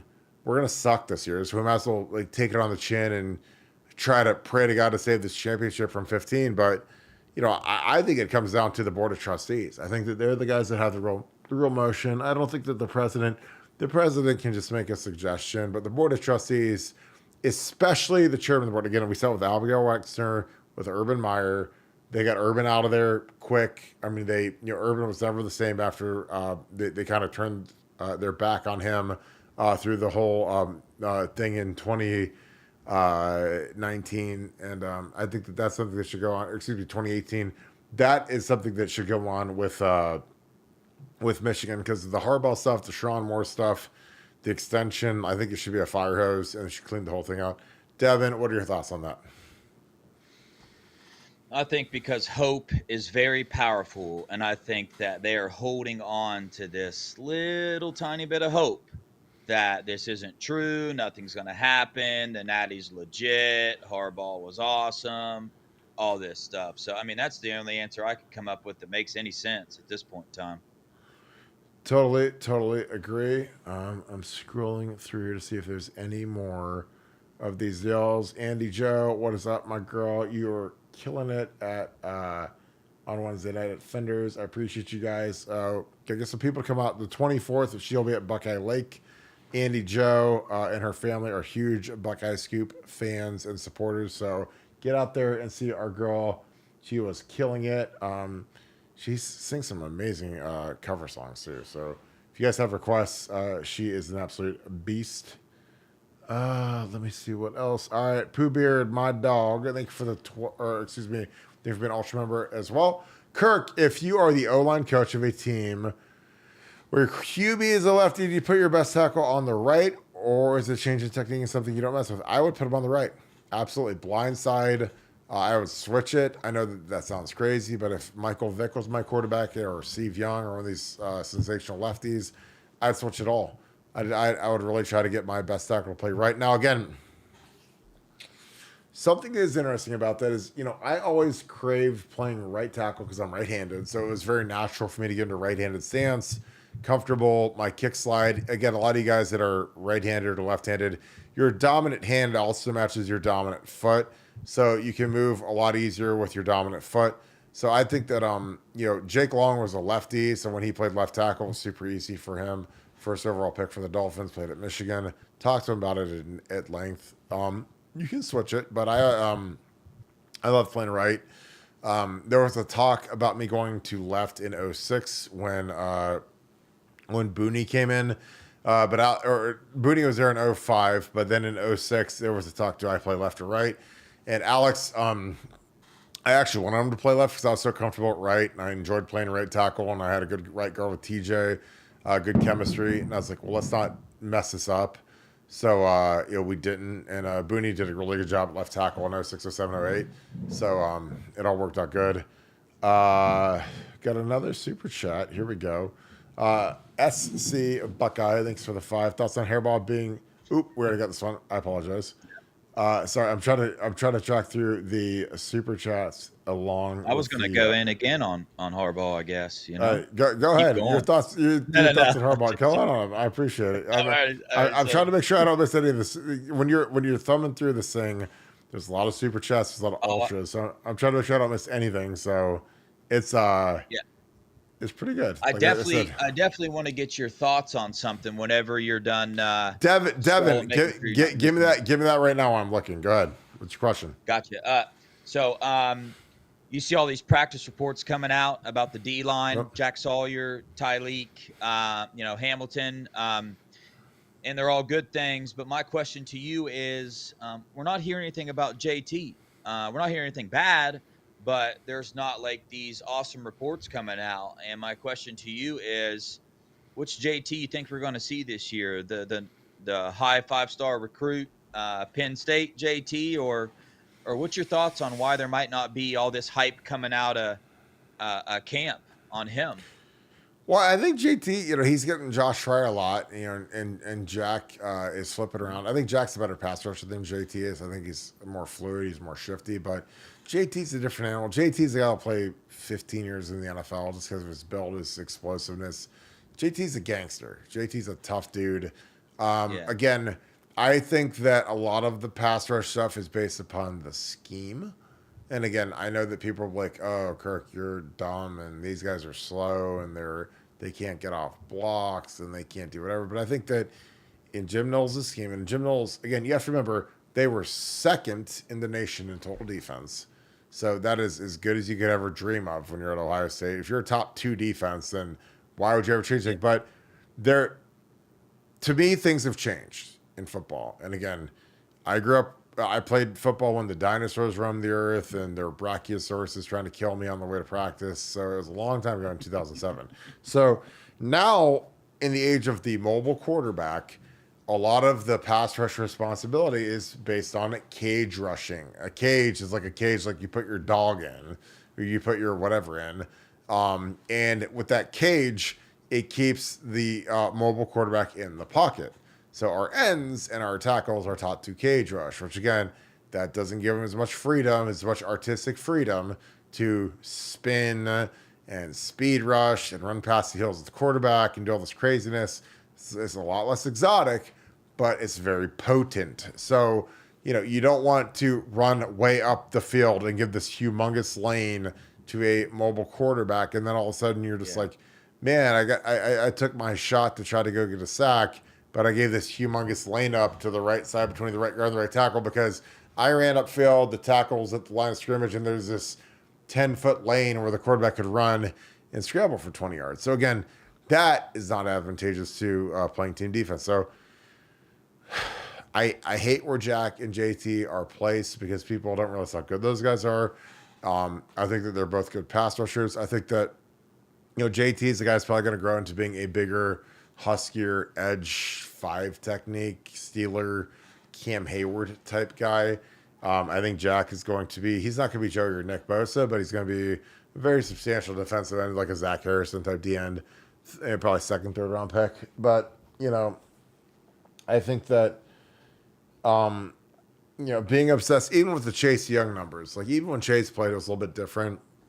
scheme was much different. So Chase was a much better player than Jack or JT. But I think that the problem with our recent like Hall of Fame level, kind of ends again, like Nick Bosa and Joe Bosa could both go. They could both be NFL Hall of Fame type defensive ends. So it's like to compare those guys to them is really tough. But I think JT again, he's got a wicked spin move that he can't use a lot with the way the scheme is. He's very, very athletic, and he's gotten in better shape. He's leaner, and he's playing harder. And again, you have to understand that when this is your last go round, it's no different than going on a first date. Because again, when you're on your last go round as a college football player at Ohio State, it's the same thing as like Devin. If you had Penelope Cruz meeting her at dinner tonight, all of a sudden you're gonna get your brows waxed, you're gonna get the crust out of your eyes, you're gonna brush your teeth a couple times, you're gonna get that hair cleaned up, you're gonna put on the nicest suit you got, you're gonna get your credit card all maxed out, ready to go, and you're gonna be like, all right, I gotta shoot my shot. And that's what these guys are like when they're trying out for the NFL draft, man. It's like they're eating vegetables for the first time in their lives. They're putting down the Jack Daniels. They're staying in. They're going to bed. They're going to bed before 2 a.m. So they're not eating a McChicken and two Big Macs before bed. So they all get cleaned up. So again, this is going to be a huge year for JT because this is the kind of year that can set them up for the rest of their lives. They get. You want to get in that high round where you get the bigger bonus and you get more guaranteed money, you get more kind of guaranteed stability over the first 4 years of your contract in the NFL. So I think that's where both those guys are playing. I think JT's going to be really good. So again, between JT and Jack, the only thing that disappointed me in JT is he's not on the game. So we've got some white guy who's number 78 playing as JT, and that sucks. I know. Because if JT's on the game, you'd have two defensive ends that are over the 90s, and it'd be good. Tony Turley, thank you for being an ultra member. Thank you for the 20. Devin, can we please say hello to Cujo? Devin OH. I-O. So what that would entail is me getting up out of my seat, walking outside, grabbing him, bringing him in here. He could say hello, but then I'd have to take him directly back outside and put him back on his leash because he will destroy everything that he sees. So I'll do that, but I don't know if now's the best time. That's up to you, Kirk. Hey, you do it whatever you want, my dog, because I can hold it down regardless of circumstance. Bob, call me Googs, googly out, I think, for being an ultra member. Kirk, how would you value someone such as myself who will be inducted into the Fitch High School Athletic Hall of Fame as a contributor? You're good. Who also represent the 1986 first OSHA football team. I think it'd be awesome, Googs. Congratulations on that honor. That's awesome. But yeah, I'd love to see that. I think it'll be absolutely fantastic. And if there's anything I can do to help you, let me know. And I responded to your email earlier. So if you have any other questions, holler at me, my dude. But Googs, I appreciate you, big dog. And you have a great Friday night. Karis and Beth, well, I think you know what it is, man. We want Cujo bring on our mascot. Well, Devin is gone, so I think we know who's about to be showing up on this show. I just wonder if he puts the headset on him. Akeem, the Dream, Tora, Bob, call me Googs, my dude. I appreciate you, Tora. Thank you for holding it down tonight. I know that you're with your father. I hope your dad is doing good. Tell him I said hello. I appreciate you, dog. See, so make sure I don't miss any of you guys because I know that we've got a lot of the things going. But I appreciate you. Thank you, Steely. Thank you, Kimbo. You guys are absolutely hilarious. I'm scrolling. Make sure I don't miss any of these Scoop Ultra members. Oh, my God. Oh, man. Here he comes. Here he comes. All you guys wanted it. And here we are. This is the first in the history of Ohio State football podcasts. We have Cujo, the raccoon. Cujo's like, what is this? And where's my headset? This is the first in the history of podcasting that we have Cujo the raccoon on our show. Cujo, what's up, Cujo? I cannot hear you, my dog. I wish I could. All right. All right, we got Cujo here. Say OH. Look at those kisses, all that lovins. All that lovins from Cujo. Oh, I don't know Cujo, if you have Nevada's. no idea how famous you are, my dude. I You're don't just think. staring and you Cujo, just what's don't know. up? I don't think Nevada's ever coming back now. We got a raccoon on for the first time ever. What you Yeah, doing, Cujo? All that he's my lovin's. baby. Cujo's all that lovin's. Says, All right, he's oh, tripping. I'll take him back out. all right, brother. I'll see you, my man. Yeah, I'll be right back. Oh, this is amazing. Thanks, bro. All right, Jim Jackson. Oh, God. Burke, is David Sanders going to make me cry? Grown man tears. Great job, Dev. Dev's killing it. He's going to go take his the wild Cujo back outside. So I'll say OHIO. I don't know. It'll be interesting. But again, I also don't care. If he goes to Tennessee, he's not serious. It's like Josh Petty choosing Georgia Tech is no different than Jordan Seaton picking Colorado. Like, are you really serious about your career and your potential if you're going to Georgia Tech or going to, somewhere like Colorado? I don't know. So again, we'll survive. Again, we've got more ammunition for the transfer portal than any team in the country at this point. So, excuse me, if we miss on somebody, we'll go get us a Josh Simmons, who's better than they are anyways. So, again, appreciate you, Jim. I hope you and your wife are doing great. Oh my gosh. Kimbo, I think he's going to throw them now. I appreciate you, my girl. Dave, Mathis, Kirk / Devin. Will you be at the game this year? I'm looking to purchase tickets maybe next week. I might be at the game. I think I will be at the game. Here's the thing about the game next year is that I would wait until about the week before the game because I think Michigan fans will be unloading their tickets for cheap. But that's just my opinion. I would wait till about a day before kickoff before I buy my tickets because if you got money, you can always get tickets, and there's always people willing to offload them no matter how big the game is. Devin, will you be at the Michigan game this year? I doubt it. I am, however, going to the Oregon game. I have tickets purchased, hotels reserved, and flight bought. So I don't know about the Michigan game yet. We'll see what happens, but just Oregon right now. Totally great. Barb, what is up, my girl? I hope you're doing good. I love your little pooch. Thank you so much for always being on here, and I appreciate all that you do. Thanks for being an awesome member as well. I want to know how or what is said to out-of-state players to make them understand how much we hate scum. It's more than a game. Well, Jim Tressel was the god of all of that because he would bring in Jack Tatum, Jim Stillwagon, Earl Bruce, God rest all of their souls. They've all passed on. They all hated Michigan more than life itself. There wasn't the camaraderie and the Instagram post liking and the hugs and kisses and the we love everybody stuff back then.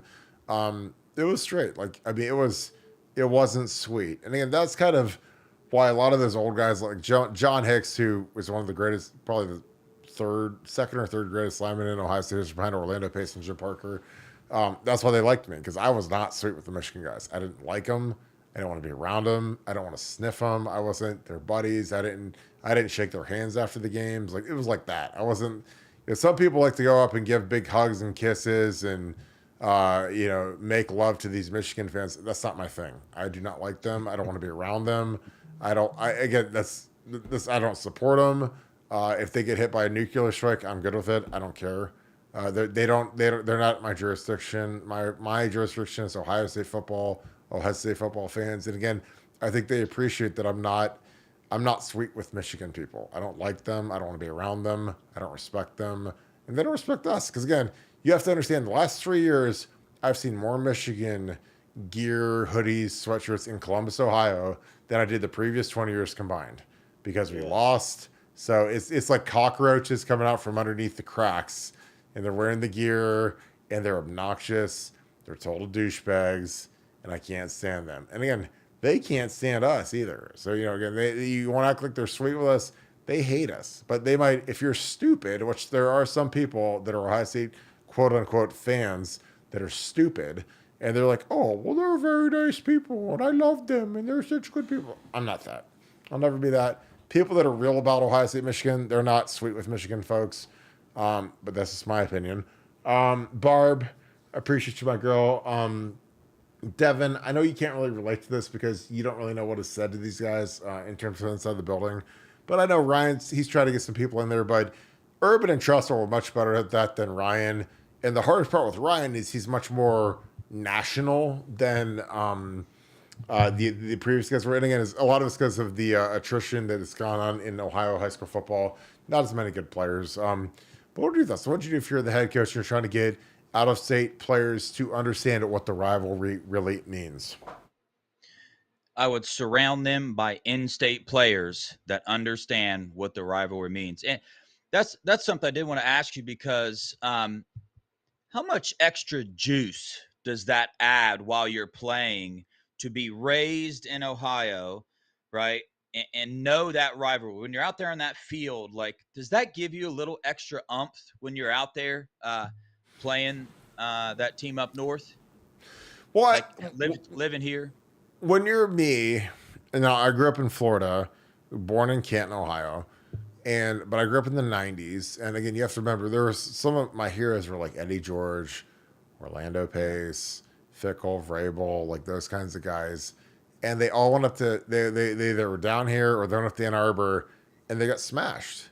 They got they got massacred by Michigan. So '95 Eddie, there's no way we can lose with Eddie. I mean, Eddie won the Heisman. Eddie's invincible, right? Michigan smashed them, beat them. '96 Orlando Pace, Fickle, Vrabel, Sean Springs, like all the guys that played in that Arizona State Rose Bowl, Joe Germain. No way we can lose to Michigan, right? We give like, I mean, the year before that we gave up 300 yards with Tishmaga Biakabatuka, who nobody ever heard of. He killed Eddie George in that game. And then, the next year, we with Orlando and those guys, we get smashed. So again, when you grew up in the '90s, it's serious because again, like I lived in the '90s in Ohio, and there were more douchebags, morons, losers, just absolute trash. And again, I keep this family friendly, so I don't swear. But normally I would say a lot worse stuff than that about all these morons that would wear Michigan stuff. All these kids that went to my high school, middle school, Michigan stuff because of the Fab Five, because Michigan used to smash Ohio State every year. Guys like Sean Crable went there. Guys like Prescott Burgess went there. These Ohio guys going up there because they thought it would be easy. Oh, it'll be easy. We'll beat Ohio State and we'll ride off in the sunset. And we're going to come back to Ohio as conquering kings. And I was like, you guys are a bunch of, again, I try to keep this very friendly. You guys are a bunch of morons, loons, pinheads, whatever you want me to call it. But again, if you guys had me in person, it'd be a lot more vulgar and nasty because that's what I really think. But again, like, I grew up in the '90s, so when we got lashed every year and rubbed in and all these douchebags wore this Michigan stuff every year, it used to really make me angry. And again, I'm saying this in the most G-rated, like take your kid to the Pixar movie, like quality stuff here, but like it's not sweet with me. Like I'm not someone that just goes out and, oh, I love Michigan and they're such good people. And I was like, no, I mean they can fall off the edge of the earth. They get hit by an asteroid tonight. I would celebrate. If they get hit by an asteroid tonight, I would go pop a bottle of Dom P and I'd drown in it. I'd fill my entire swimming pool with Dom Perignon tonight if they all get hit by an asteroid. Because again, that's where I'm at with Michigan. Again, they cheated. They ruined CJ Stroud. Ryan Day's been whipped incessantly for the last 3 years because they got smashed. And they were cheating the whole time. So again, like if I'm playing poker or something, or if I'm, again, the classic one I go back to is the bass fishing tournament. You guys can Google it. The people that were putting lead weights inside of the fish stomachs, and then they were, hey, we won again. We're the greatest fishers ever. They won millions of dollars in these fishing tournaments. And then finally, one of these fishermen were smart enough to say, hey, these guys are so good. Maybe we should x-ray these fish. They x-ray the fish. Wow, they're filled up with lead. No way. They slice the fish open and they're pulling out lead weights, and they called the cops and they got arrested for cheating. That's what Jim Harbaugh is. So again, that's what we lost. CJ Stroud lost 2 Heismans because of these guys. Ryan Day and his family, Nina Day, RJ Day, his son, his wife, they've all been beaten to death in this community for the last 3 years because they lost to Michigan. Beaten to death. And so, again, maybe you can still be sweet with that. Again, if you're stupid, which there are some very stupid Ohio State fans that are like, oh, these Michigan fans are so nice and sweet and I love them and I'm going to support them. Like, if you're like that, that's fine. You're not a real Ohio State fan. Delete yourself from life and just go like hide in a corner somewhere, because that's what it is. You know, again, these people, they ruined, you know, again, if you're RJ Day and you have to go to school the Monday after the Michigan game, like you haven't lived until you've lost to Michigan before. Like I was on the coaching staff in 11, we lost to Michigan.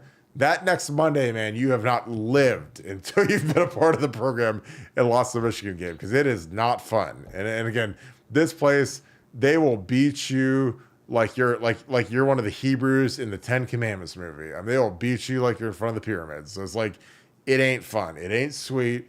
But again, that's just around that. And again, maybe everybody in the world loves Michigan, but I don't. Sean Chalk, again, I appreciate you for being an ultra member. How does Ward Manuel get an award from the Big Ten? What a joke. Well, I mean, it's more because they won the national title. It's not going to last. Again, I don't know how Ward has a job after. Again, we haven't even gotten into the scandal with hockey because nobody cares about hockey, but the heinous amount of crimes that went on there. Again, we're not talking about silencing on hockey. We're talking about brutal stuff with hockey. The basketball program with Juwan Howard. We're talking about, you know, Jim Harbaugh cheating. I just have no idea how he has a job. I just don't. I don't. Like, again, I don't know what these guys are looking at. I don't know what they're investigating. They're probably not investigating anything. But at this point, it's just like, it's almost reprehensible. But Devin, your thoughts. How does Ward Manuel get an award from the Big Ten, and what a joke? I don't know if there's any validity behind this or not, but I read somewhere that the award wasn't actually from the Big Ten. Does that sound right? Like it was from a different I think it was from, or something. I think it was from like an athletic director committee, or it was like athletic director of the year or something. But it's good. It's given to every team that wins the national title. So I mean, just because Tony Petitti handed it to him doesn't mean that he thinks he earned it or anything. It's just kind of one of those, from my understanding, automatic things. You win that trophy, you're getting that. So yeah. I think that you're right on point. Judd Beerspaw, thank you for the 5. Appreciate you, my friend. Why wouldn't Joey Velasquez, who transferred from the Cheaters up north to OSU, spill all the beans about what everyone knew?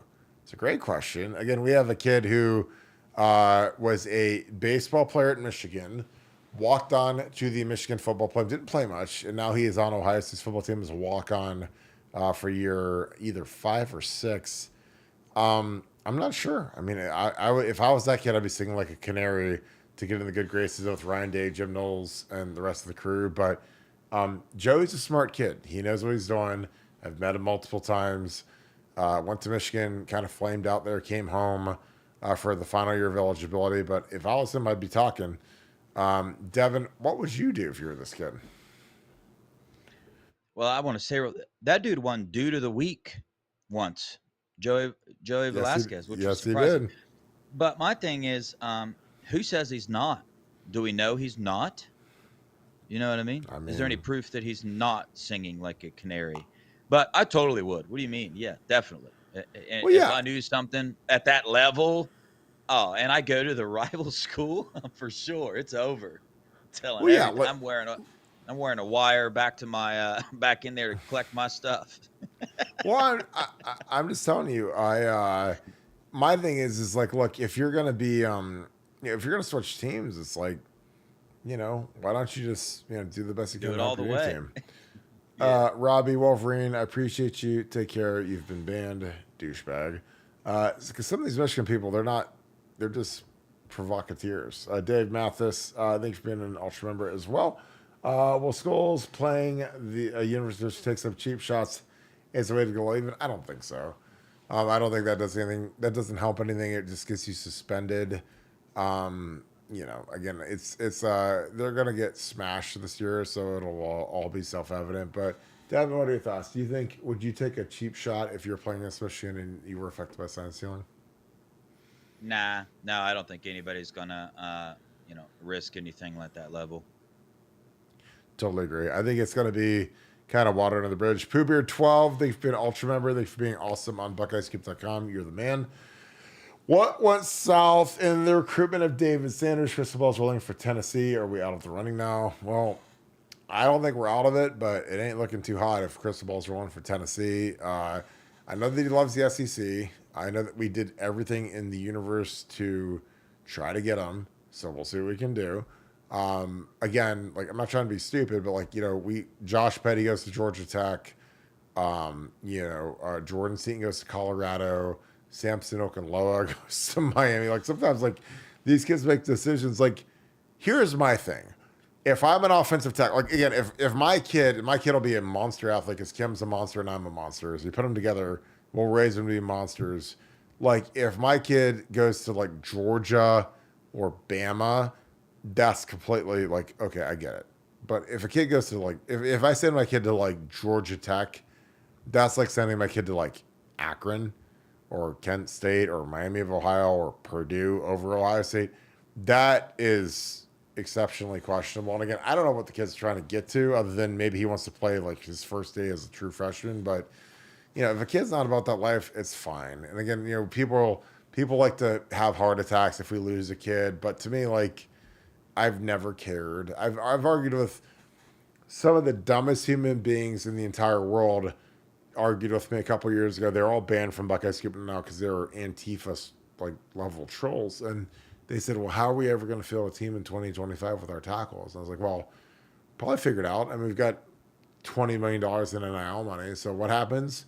We go out and get Josh Simmons, who's going to be a first team all Big Ten tackle. We got to get Seth McLaughlin, who started at Alabama last year. He didn't start at Akron or Kent State or West Virginia or Purdue. He started at Bama.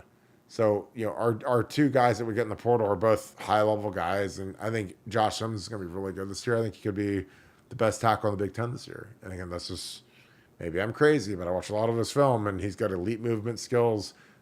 He's in a bigger program now. Another year, you got a full year with Mickey.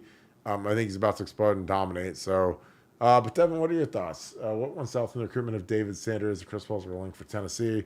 We out of the running.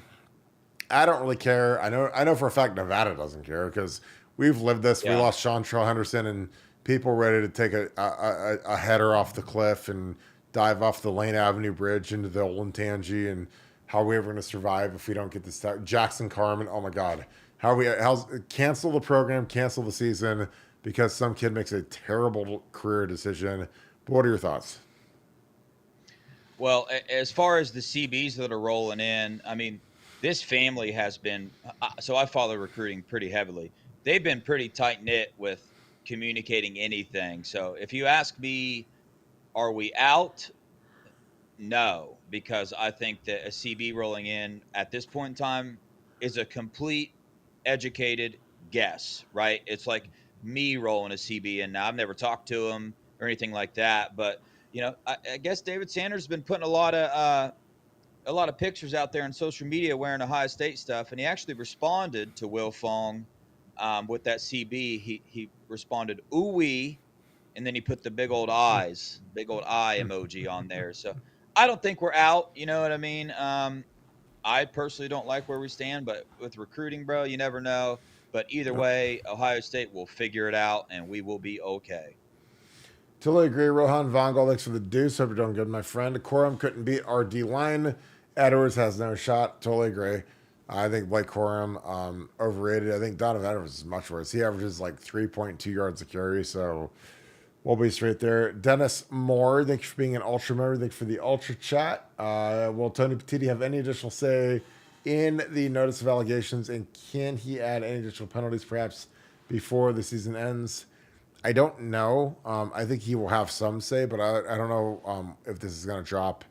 I think it'll drop pretty quick here, but there's going to be a bunch of punitive stuff and a bunch of details that'll come out over the next few months. I don't think it's going to affect the 24th season. That's kind of our mentality here. Is we've done a lot of research on it, so I think that once we get rolling, it'll be pretty impressive what these allegations are going to look like. And if you're a Michigan fan, man, you better be pretty worried about that. Here we go. Oh, Pooh Beard, I love you so much. Pooh Beard 12 was on here, joined Buckeye Scoop, and he's one of the greatest posters of all time. Pooper 12. Devin, would you rather fight 1 Burke-sized Cujo or 100 Cujo-sized Burks? Gosh, I mean, Pooh Beard, you kill it. You're the best ever. That is one of the greatest questions I've ever seen. Devin, this is all on you. Your thoughts? Dude, let me tell you something. Cujo has tore me up. That little tiny thing there. So I personally could not imagine having to deal with 100 of them. If I only got 1 Kirk-sized Cujo to deal with, at least I know where he's at. So that's the one I'm going with. I like that. I'm not going to win either. So whatever. I like that. I'm trying to find a few. Dennis Moore and Buck Vader. I'm trying to find your super chats, but I appreciate you. Devin, go ahead and shout out your Buckeye boys while I'm trying to find this super chat. Go ahead and go, my dude. Yeah, shout out to my dude Mello, and the Ohio podcast over there. Me and Mello got we're starting a show, Buckeye Boys. So you'll be seeing me over there a little bit from time to time. So yeah, amen. Now make sure you spell Buckeye Boys for the people that actually use spell check that might be looking for it. Because again, most of us spell it with an S, but when you're from Tallahassee, spell it with a Z. It's thug life here, so it's Boyz. Raised on a farm, I was, but I got some thug in me, man. I'm telling you. They don't use no Z's in the farm. They use that baby Tallahassee. It's like they spell with an S, man. You guys out there plowing your fields, they're not using it with no Z. Yeah, but I don't want to be called a boy, so I had to use Z. So I like that though. I mean, plus you can get that copyright a lot easier. I'm trying to find this. So this is interesting. This is going to be this might be a toughie. I'm going to try to find the best play against the team up north. God, I had a bunch of really good ones. I'm trying to find some of the ones that I loved the most for you guys. But some of these clips that I have are very long. So I'm trying to see if I have my Ohio State Michigan highlight reel because I did this with Troy. I don't know if I have it though. So I was going to find some of my best clips, but I don't need to really be that guy and show, oh, here's my old highlights from back in the day. But I got a couple of kill shots against Michigan guys that are very, very fun to relive and rewatch. So, but yeah, I don't know if I've got my highlight reel. So I'll have to dig for that. Don, in 04, I had a couple of great pancake blocks where I put my defensive end right on his back, and it's so gratifying when you do that in the Ohio State Michigan game, because when you've grown up losing to those guys in the 90s, it's painful. But when you get to get the get back, it's good. I might see if I have this. There's a couple of really cool ones. We did the Statue of Liberty play, which was really cool. We did the long beanie run. Here's one where I kill the ref. So I'm gonna show this one where I kill the ref, because this is kind of I think the one where I kill the ref is kind of hilarious because it's just so. It's so random because I didn't mean to kill the ref, but I ended up killing the ref. And a lot of people are just like, well, we want to see a ref get killed. And I was like, okay, well, we'll kill a ref real quick. So let me toss this on and see if I can get it on here. Give me 1 second, Dev. All right, I got Dev on here. Dev, you might disappear for a second because you might go back to the Nevadabuck world. Devin, can you still hear me? Yeah. All right, so I'm going to toss this up here, Don. I appreciate you, my man. I hope your brother and Emmett and yourself are having a great day. So we are running an unbalanced set where I am playing tight end. So here I am. Hang on 1 second. Get my little telestrator, get my, my Apple Pencil synced up. Here we go. All right, so here's your boy. I'm lined up as a tight end. So again, this is our center. This is Doug Dadish, center, guard, tackle. Tackle's Alex Boone. So over here we have a guard. We have a tight end. So this is what Chip Kelly loves doing this. So we have a tight end over here. We have double tackles. So I'm the other tackle over here. Lined up as the tight end. So way to mess with the defense a little bit. So when we do this, this is a read option. This is like this is what we do on read option. So you got double team. I release. We're reading this end, right? So we do this. This is great. So our front side tight end, Rory Nickel, just completely whiffs. This is the funniest part about this whole play. He's going against Sean Crable. Sean's a good player from Massillon. Made a bad decision to go to Michigan, and he went 0 for 4 in his career. So you watch this play. Our tight end completely whiffs, which this is absolutely insanely terrible. I let this guy go. He's the read key. Troy's reading him, and I'm releasing free releasing up to the safety. This is the guy I'm going after the safety. So I kind of meet the safety at an angle. He's coming here. You know, I'm slowly motoring my way up here. You know, Beanie, who is, you know, a 5-star first round pick guy, he spins out of getting tackled on that. Because again, if Sean Crable didn't suck, this is a tackle for a loss of 4. But since Sean sucks, Beanie gets this ball and he spins out of it and he comes back door. So, you know, we get a nice double team here with Booney and TJ Downing. I'm working my way up to the safety. You know, these guys are kind of in the wash where these guys are working back to them. So I'm working up to the safety, right? And I'm like kind of working an angle. I don't know where the ball's coming, but I can kind of feel that it's coming back here. So I'm working to the safety, and I hit the safety. You know, you just got to get a piece of them, and I kill the ref. So I push the safety right into this umpire. So you watch this umpire, and he explodes like a firework. He goes, boom! Hat goes flying. You know, he hits the ground. He's gone. And Beanie is like, you know, he's like a freight train locomotive, bullet train in Japan, and he's gone. Splits the safeties, off to the races. And I'm sitting there and I was like, man, I just killed this ref and the safety, and we scored like a, you know, 55-yard touchdown run. So yeah, Beanie's awesome. So again, this is the same thing. So here's me at tight end. And then again, this is unbalanced. Here's Booney. So here's a tackle, guard, center, guard, tackle. Go through this whole gyration. They're double teaming down on Alan Branch. Alan Branch going into this game was thought to be like a top 5-ish type pick. Here's our tight end, Rory, who's, you know, nice guy, but, you know, just a guy. Misses, like he misses this block completely. He's got a man on Sean Crable. Completely whiffs. Like I mean, I'm talking like this is as bad as you can do it. Completely whiffs, doesn't even touch him. So Sean goes inside, and Sean, you know, who's from Massillon, my hometown, has a chance to get a tackle for a loss and get the Michigan band standing up and, you know, playing their fight song, and he whiffs because he sucks, because he's an Ohio kid that went to Michigan, which is stupid. And again, that's why you're a general studies guy. And all of a sudden, Beanie spins out of it because he's a first rounder, and he spins out. And then here's your boy over here, Buckeye Scoop host, motoring over here to meet the safety, because I know that it's probably going to cut back. So I'm kind of motoring back here. I got my eyes on him. He's way skinnier than I am. So I'm motoring my little self over there. And I was like, all I got to do is get a piece of him, because I'm thinking Beanie's going to cut all the way back here. But instead, this umpire, you know, who's on, you know, he's got the big U on his shirt and thinks he's fancy. I get him smoked. So I hit him. His hat goes flying off. Again, look at his hat. That is not a Buckeye Scoop hat. If you guys have one of my Buckeye Scoop hats, you know that those don't fly off because it's a cheap hat. My Buckeye Scoop Nike hats will be glued to your head. It goes flying off, dead. And so all of a sudden, I take him out. I take the ref out. And Beanie is, you know, a 4-3 guy, and he goes off to the races.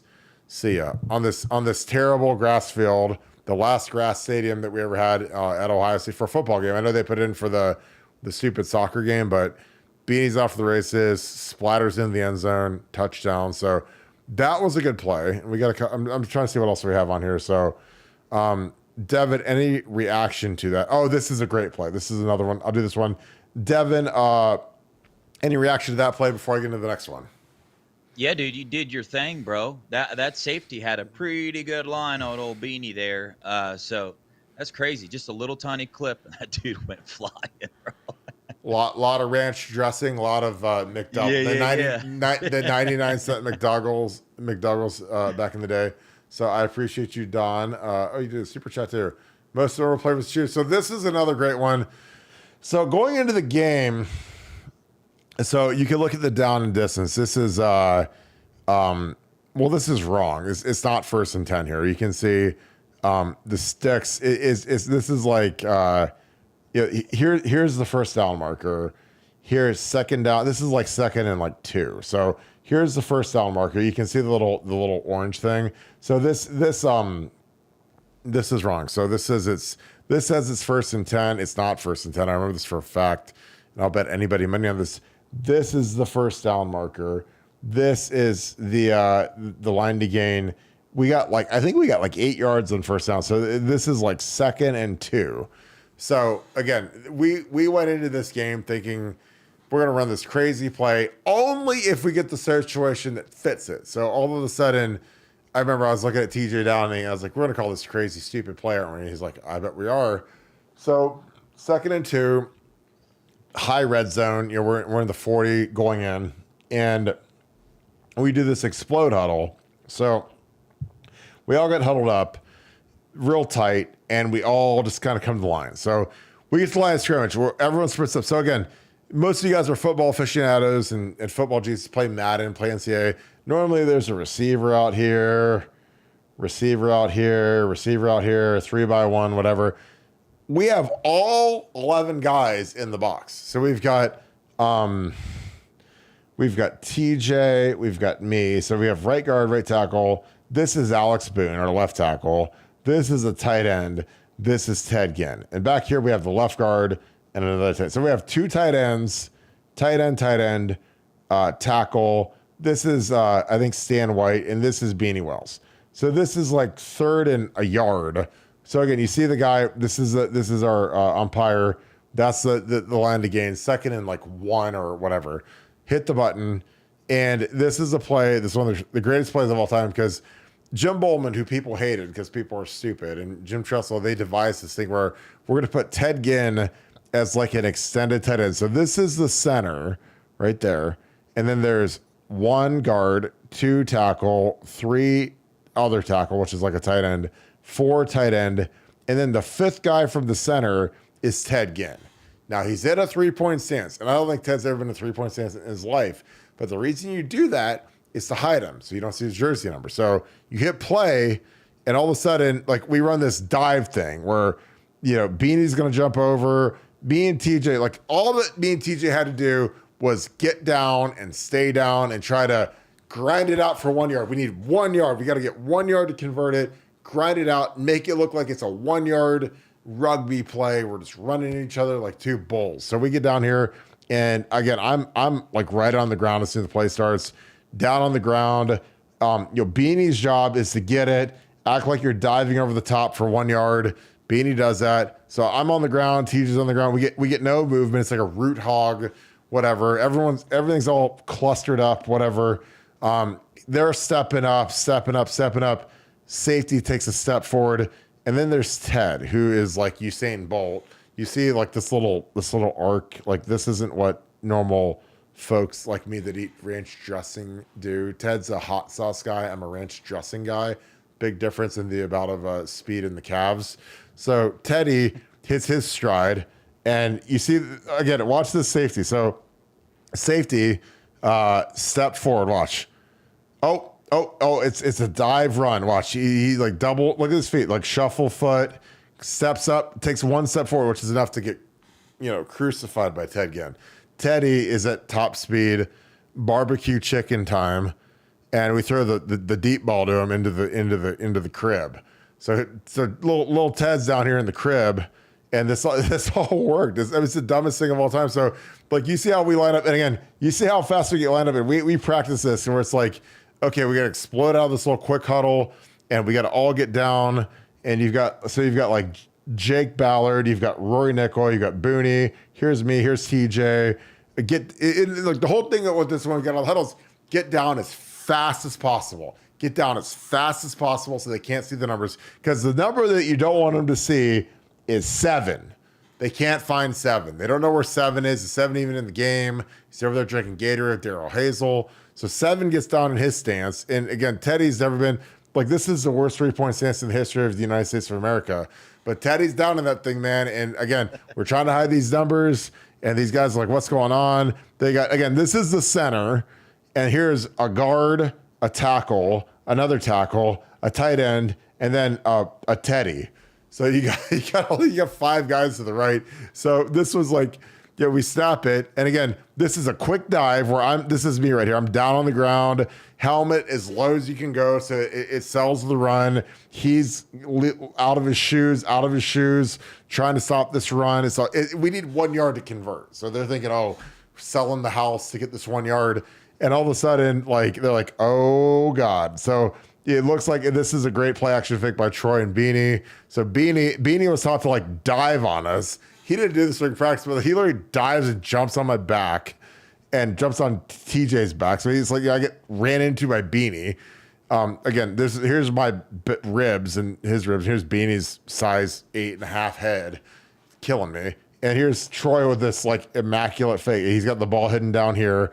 None of these general studies majors from Michigan who couldn't get into a real business school or a real college could see that. So all of a sudden, he chucks this thing deep, and right here, and right here. What I call that a barbecue chicken. So here's the chicken. I'm gonna write CHIX. So you get barbecue chicken all through here, and here's the flamethrower. Here's the grease pit.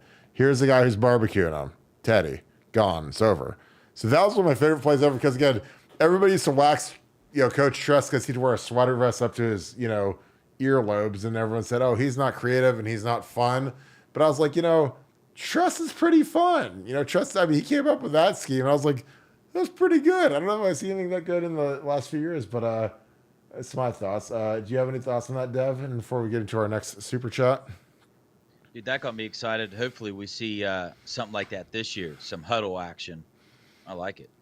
Hey, I mean, the beauty of the huddle is it's hard to find people. So when you do something like that, if you've got a guy like JJ, again, if you guys want to cheat code, and again, everyone's going to roll their eyes and say, Kirk, you're a moron, you're stupid, and it's happy or whatever. When you play your dynasty in NCAA after year one, put JJ at tight end. He goes to 99 overall, and it is scary. Because, again, I always play a split out tight end, not a traditional inline tight end. So when you do that with JJ, make him a tight end, he goes against the linebacker the whole game. So I'm like, JJ with 97 speed, I mean, it's just like barbecue chicken. And plus, if you do that, Ohio State can finally win the Mackey Award. That's the only major trophy we've ever won. It's the best tight end in the country. So again, I'm trying to help out Ohio State.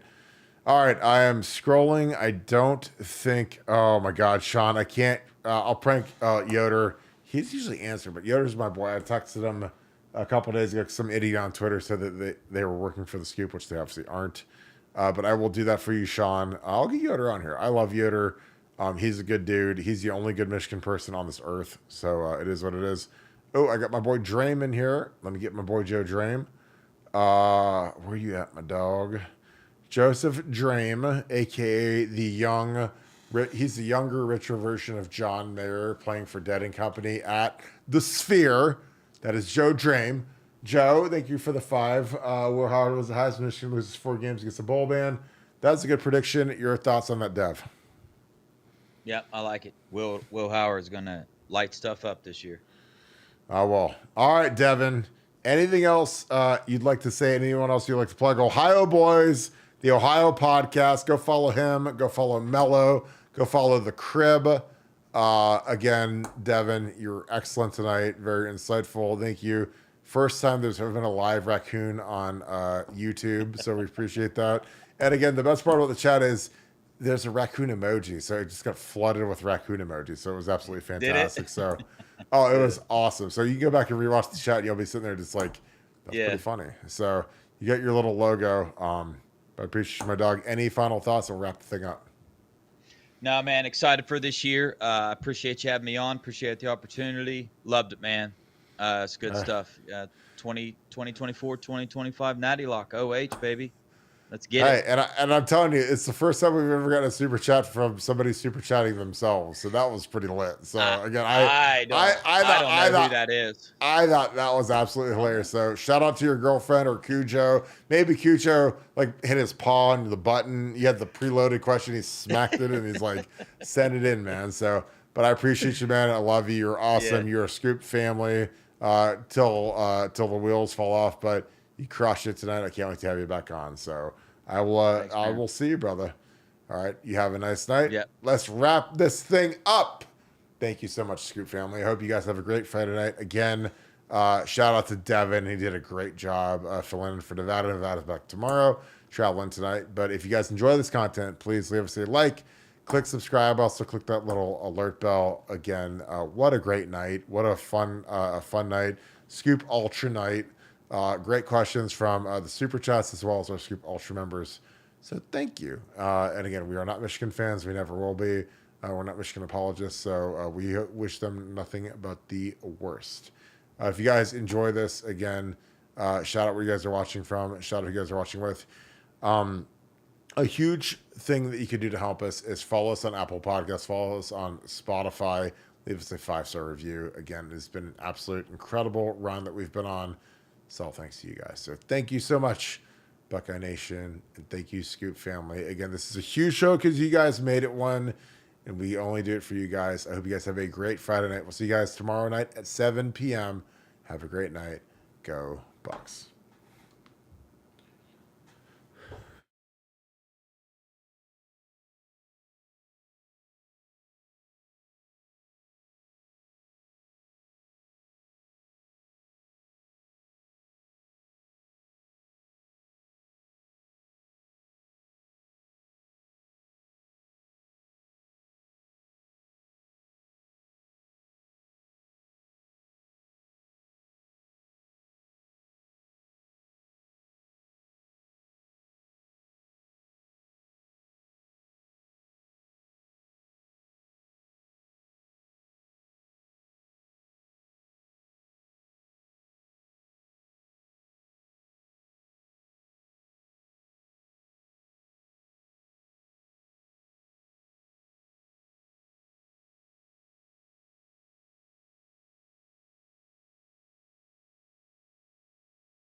Oh, you guys thought we were gone? I thought we were gone too, but Buck Vader has asked us a few times, so I appreciate you, my friend. Thanks for being an ultra member as well. Since our tight ends are a big question mark, could we use more formations like two backs or four wide receivers? How's Cujo Devin? Buck Vader, OH, IR, appreciate you, my dude. Apologize for missing it in the chat. I don't know how I missed it, but I dug it up right here. So I think there's a good chance that we go four wides with JJ Smith, Mecca Igbuka, Carnell Tate, Brandon Innes. I think our tight ends are the weakest group by far on the entire team. So I think that they've got to figure out what to do with those guys. I think G. Scott is a average to below average tight end. He's not a blocker. Decent receiver, not physical at all. I think Jelani Thurman is the guy that needs to get developed. And again, I think that that is a reflection of the coach. I think Tim Hitt needs to get in there. I think that that's a very poor Ohio State tight end room. And again, I'm not trying to be a hater, but I look at I read the tea leaves, I listen to what I hear, and there is a lot that leaves to be desired. So if they're not going to be productive and the wide receiver group is the best in the country, then put four of those guys out there and leave the tight ends off the field. But the problem is that receivers can't block the way the tight ends can, or at least attempt to block. So I think that there'll be more of that. I think we're going to do a lot of two running back stuff with Trey Henderson and Quinshon Judkins. I think that's going to be a very potent deal. Again, I think James Peoples can have a huge role. I think you can't go through the season with two running backs. I think you need three minimum. And I think I don't know if Sam Williams Dickinson Richard either, because again, the last few years we've gone through four running backs, and it's a very, very physical conference, very physical year. A lot of games, we're not done until January 20th. So I think you get four running backs ready to go. So That's my take. You're going to see a lot of 4 wide receiver sets, and it's going to be really, really good to see Brandon Inniss out there over a lot of our tight ends. So with that being said, I appreciate you. I apologize, Vader. Thank you so much for your patience. And if you want me to redo this, holler at me tomorrow, and I will do this at the opening of the show. So thank you, my friend. Apologize for missing that. You guys have a great night. Go Bucks.